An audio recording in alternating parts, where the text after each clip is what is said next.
Hi friends, ನಾನು ನಿನ್ನೆ ವೀಡಿಯೋನೇ ಇವತ್ತು ಕಂಟಿನ್ಯೂ ಮಾಡ್ತಾ ಇದ್ದೀನಿ. ಇವಾಗ ನಮ್ಮ ಅಕ್ಕನ ಮಕ್ಕಳು ಫೋಟೋ ತೆಗಿತಾ ಇದೆ. ಎರಡು ಕಡೆನೂ ಫೋಟೋ ಬೇಕಾ ಅಂದರು. ಎರಡು ಕಡೆನೂ ಅವ್ರದ್ದು ಫೋಟೋ ತೆಗೆದ್ಮೇಲೆ ನಮ್ಮಪ್ಪ ನೋಡ್ತಾ ಇದ್ದಾರೆ, ನೋಡಿ ಹೆಂಗೆ ತೆಗಿತಾ ಇದ್ದಾರೆ ಫೋಟೋ ಅಂತ ಹೇಳಿ.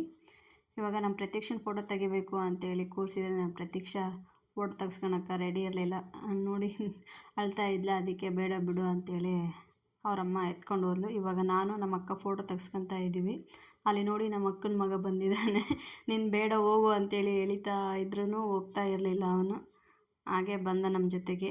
ಹೇಳ್ದೆ, ನಮ್ಮ ಅಕ್ಕಂಗೂ ಹೇಳ್ತಾ ಇದ್ದೆ, ಬೇಡ ಅವನು ಕಳಿಸು, ನಾವೇ ತೆಗ್ಸ್ಕೊಳ್ಳೋಣ ಫೋಟೋ ಅಂತಂದ್ರು. ನೋಡಿ ಅವನು ಹೇಗೆ ನಿಂತಿದ್ದಾನೆ, ನಾನು ಒಂದು ಕಡೆ ಅವನು ಒಂದು ಕಡೆ ನೋಡ್ತಾ ಇದ್ದೀವಿ.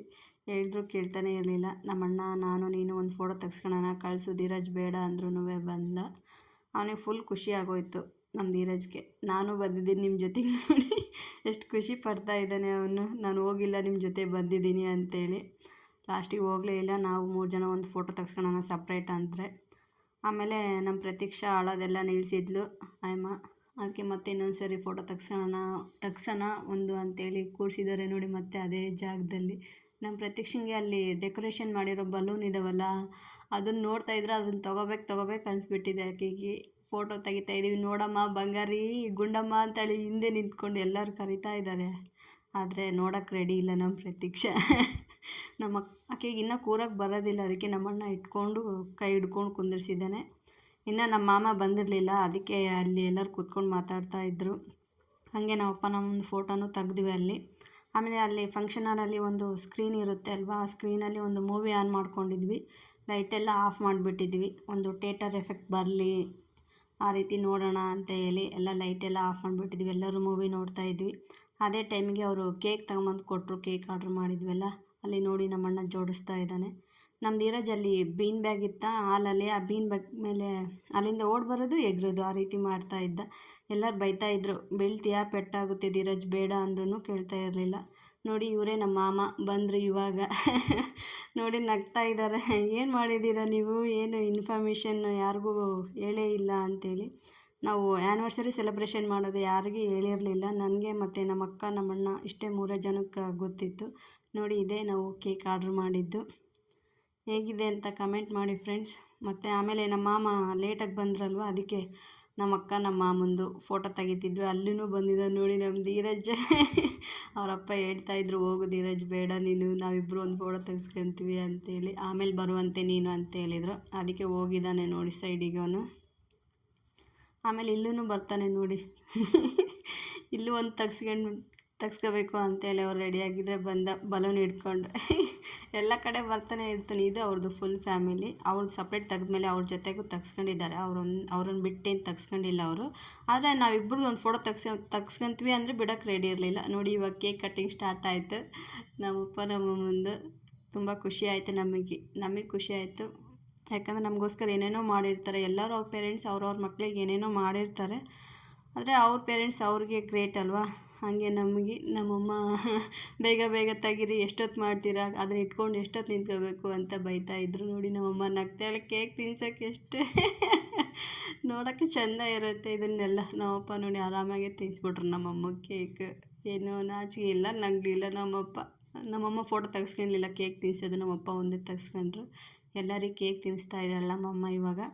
ನಾವು ನಮ್ಮಪ್ಪ ನಮ್ಮಮ್ಮಂಗೆ ಕೇಕ್ ತಿನ್ನಿಸಿ ಆಮೇಲೆ ಎಲ್ಲ ಆಯಿತು. ಕೇಕ್ ಕಟ್ಟಿಂಗ್ ಎಲ್ಲ ಅಲ್ಲೇ ಕೂತಿದ್ವಿ ಸ್ವಲ್ಪ ಹೊತ್ತು. ಮೂವಿ ಕಂಟಿನ್ಯೂ ಮಾಡಿದ್ವಿ ನೋಡೋದು. ನೋಡಿ ನಮ್ಮ ಧೀರಜ್ ಆ ಕಡೆ ಈ ಕಡೆನೇ ಓಡಾಡ್ಕೊಂಡು ಇದನ್ನು ಅಲ್ಲಿ ಡೆಕೋರೇಷನ್ ಮಾಡಿರೋ ಬಲೂನ್ ಹಿಡ್ಕೊಂಡು ನೋಡಿ ಪೋಸ್ ಬೇರೆ ಕೊಡ್ತಾ ಇದ್ದಾನೆ. ನೋಡಿ ಅವನು, ಬಾ ಧೀರಜ್ ಕೂತ್ಕ ಕೇಕ್ ತಿನ್ನು ಅಂದ್ರೂ ಕೇಳ್ತಾ ಇರಲಿಲ್ಲ. ನಮ್ಮಪ್ಪ ನಮ್ಮಮ್ಮ ನಮ್ಮ ಮಾಮ ನಮ್ಮ ಅಕ್ಕ ಎಲ್ಲರೂ ಡಿಸ್ಕಷನ್ ಮಾಡ್ತಾ ಇದ್ದಾರೆ. ಯಾವಾಗ ಮಾಡಿದ್ರಿ, ಏನು ಕತೆ, ಎಷ್ಟು ಇದಕ್ಕೆ ಅಮೌಂಟ್ ಎಷ್ಟು ಕೊಟ್ಟಿದ್ದೀರಾ ಅದನ್ನೆಲ್ಲ ಕೇಳ್ತಾ ಇದ್ರು ನಮ್ಮ ಮಾಮ. ನಾವು ಅದನ್ನೆಲ್ಲ ಹೇಳಿ ನಿಂತ್ಕೊಂಡಿದ್ದೀವಿ. ನೋಡಿ ನಮ್ಮಮ್ಮ ಒಂದು ಸ್ಮೈಲ್ ಕೊಡ್ತಾ ಎಷ್ಟು ಚೆನ್ನಾಗಿದೆ ಅಂಥೇಳಿ. ನೋಡೋಕ್ಕೆ ಚೆಂದ ಅದನ್ನೆಲ್ಲ. ಪಾಪ ನೋಡಿ ನಮ್ಮ ಪ್ರತೀಕ್ಷಾ ಅಳ್ತಾನೇ ಇದ್ಲು. ಲೇಟಾಗಿಬಿಟ್ಟಿತ್ತಲ್ಲ, ಆಕೆಗೆ ನಿದ್ದೆ ಬಂದಿದೆ. ನೋಡಿ ಬಾಯಲ್ಲಿ ಬೆಳ್ಳಿಟ್ಕೊಂಡು ಹೆಂಗಿದ್ದಾಳೆ ಗುಂಡಮ್ಮ. ಫಂಕ್ಷನ್ ಮುಗೀತು, ಇನ್ನೇನು ಮನೆಗೆಲ್ಲ ಟೆಂಪಲಿಗೆ ಹೊರಟ್ವಿ. ಫಂಕ್ಷನ್ ಹೆಂಗಿತ್ತು ಅಪ್ಪ ಅಮ್ಮ ಅಂತ ಕೇಳಿದರೆ ಅವರು ಚೆನ್ನಾಗಿತ್ತು, ಅಂತಿದ್ದಾರೆ ಅಷ್ಟೇ. ಏನು ಹೇಳಲೇ ಇಲ್ಲ. ಏನು ಹೇಳ್ಬೇಕಂತ ಅವ್ರಿಗೆ ಗೊತ್ತೇ ಆಗಲಿಲ್ಲ. ಇನ್ನು ಆಟೋ ಬಂದಿರಲಿಲ್ಲ. ಅದಕ್ಕೆ ನಮ್ಮ ಅಕ್ಕನ ಮಕ್ಕಳು ಇವರು ಪಾನಿಪುರಿ ತಿನ್ನಬೇಕು ಅಂತೇಳಿದರು. ಅಲ್ಲೇ ಪಕ್ಕದಲ್ಲಿ ಪಾನಿಪುರಿ ಶಾಪ್ ಇತ್ತು. ಕರ್ಕೊಂಡು ಹೋಗಿದ್ದೆ ನಾನು. ಅವ್ರಿಗೆ ಯಾರಿಗೂ ಬೇಡ ಅಂತೆ, ಇವರಿಬ್ಬರೇ ಬೇಕಂತ ಕೇಳಿದ್ದು. ಅಲ್ಲಿ ಪಾನಿಪುರಿ ತಿನ್ನತ್ತಲ್ಲಿ ಒಬ್ಬರು ನಾಯಿ ಹಿಂಗೆ ಕರ್ಕೊಂಡು ಬಂದಿದ್ದರು. ಅದನ್ನು ನೋಡಿ ಅದ್ರ ಜೊತೆಗೆ ಆಟ ಆಡ್ಕೊಂಡು ನಿಂತ್ಬಿಟ್ಟಿದ್ದ ನಮ್ಮ ಧೀರಜ್. ಆ ನಾಯಿ ಆ ಕಡೆಗೆ ಹೋದ್ರೆ ಆ ಕಡೆಗೆ ಹೋಗ್ತಾನೆ, ಈ ಕಡೆಗೆ ಬಂದರೆ ಈ ಕಡೆಗೆ ಬರ್ತಾನೆ. ನಾವು ಒಂದು ನಾಯಿ ತಗೊಂಡು ಬರೋಣ, ನನಗೂ ನಾಯಿ ಬೇಕು ಅಂತ ಕೇಳ್ತಿದ್ದ ಲಾಸ್ಟಿಗೆ ನಮ್ಮ ಧೀರಜ್. ನೋಡಿ ಪಾನಿಪುರಿ ತಿನ್ಕೊಂಡು ಹೋದ್ವಿ. ಅಲ್ಲಿ ಅವ್ರ ಹತ್ರ ನಮ್ಮಪ್ಪ ನಮ್ಮಮ್ಮನ ಹತ್ರ ಅಲ್ಲಿ ಸ್ವಲ್ಪ ದೂರ ಇತ್ತು. ಆಮೇಲೆ ಇವನು ನಮ್ಮ ಅಕ್ಕನ ಮಗ ದೊಡ್ಡವನು ಚಿರು, ಅವನಿಗೆ ಖಾರ ಆಗಿಬಿಟ್ಟಿದೆ ಅಂತೆ ಪಾನಿಪುರಿ. ಅವರು ತುಂಬ ಖಾರ ಹಾಕ್ಬಿಟ್ಟಿದ್ರು, ಫುಲ್ ಖಾರ ಆಗಿಬಿಟ್ಟಿದೆ ನನಗೆ ಅಂತ ಹೇಳ್ತಾ ಇದ್ದ. ಫ್ರೆಂಡ್ಸ್, ಯಾರೆಲ್ಲ ಈ ವಿಡಿಯೋ ನೋಡ್ತಾ ಇದ್ದೀರಾ ಪ್ಲೀಸ್ ನಮ್ಮ ಚಾನಲ್ನ ಸಬ್ಸ್ಕ್ರೈಬ್ ಮಾಡಿ ಅಂತ ಕೇಳ್ಕೊತಾ ಇದ್ದೀನಿ. ಮತ್ತು ನಾವು ಇವತ್ತೇ ರಾತ್ರಿ ವಾಪಸ್ ಬೆಂಗಳೂರಿಗೆ ಹೋಗಬೇಕು. 10:30ಗೆ ಬಸ್ ಇದೆ, ಆಲ್ರೆಡಿ ಬುಕ್ ಕೂಡ ಮಾಡಿಬಿಟ್ಟಿದ್ದೀವಿ. ಇವಾಗ ಆಟೋ ಬರ್ತಾ ಇದೆ. ನಾವು ಇವಾಗ ಟೆಂಪಲ್ಗೆ ಹೋಗ್ತೀವಿ, ಅಂದರೆ ಬಳ್ಳಾರಿ ದುರ್ಗಮ್ಮ ಗುಡಿಗೆ ಹೋಗ್ತಾ ಇದ್ದೀವಿ. ಇದೇ ನೋಡಿ ಫ್ರೆಂಡ್ಸ್, ನಮ್ಮ ಬಳ್ಳಾರಿ ದುರ್ಗಮ್ಮ ಗುಡಿ ಟೆಂಪಲ್. ಇದು ಎಂಟ್ರೆನ್ಸಲ್ಲಿ ಇರೋ ಸ್ಟ್ಯಾಚು, ಇದು ದೇವ್ರದ್ದು, ದುರ್ಗಮ್ಮ ಒಂದು. ಇದು ಮುಂದೆ ಒಂದು ನಿಮಿಷ ನಡ್ಕೊಂಡು ಹೋದರೆ ಟೆಂಪಲ್ ಇದೆ. ಇದು ಆಚೆ ಕಡೆಯಿಂದ ಕಾಣಿಸೋದು. ಫುಲ್ ನೈಟ್ ಆಗಿಬಿಟ್ಟಿದೆ, ಆಲ್ರೆಡಿ 8:30 ಹಂಗೆ ಆಗಿರ್ಬೋದು. ನಮ್ಮಪ್ಪ ಕಾಯಿ ತೊಗೊಂಡು ಬರೋಕ್ಕೆ ಹೋದರು, ಪೂಜೆ ಮಾಡ್ಸೋಕ್ಕೆ ಕಾಯಿ ಬೇಕು ಅಂತ ಹೇಳಿ. ಮತ್ತು ನಾನು, ನಮ್ಮ ಅಕ್ಕ, ನಮ್ಮಮ್ಮ, ನಮ್ಮ ಅತ್ತಿಗೆ ಎಲ್ಲರೂ ಒಳಗೆ ಹೋದ್ವಿ. ಇದು ನಮ್ಮಮ್ಮ ತಾಯಿ ದುರ್ಗಮ್ಮ ಅವ್ವ ಎಲ್ಲರಿಗೂ ಒಳ್ಳೇದು ಮಾಡಲಿ ಅಂತ ಕೇಳ್ಕೊತಾ ಇದ್ದೀನಿ. ನೋಡಿ ಮಂಗಳಾರತಿ ನಡೀತಾ ಇದೆ. ನಾವು ಹೋಗಿದ್ದ ಟೈಮಿಗೆ ಮಂಗಳಾರತಿ ಮಾಡಿದರು.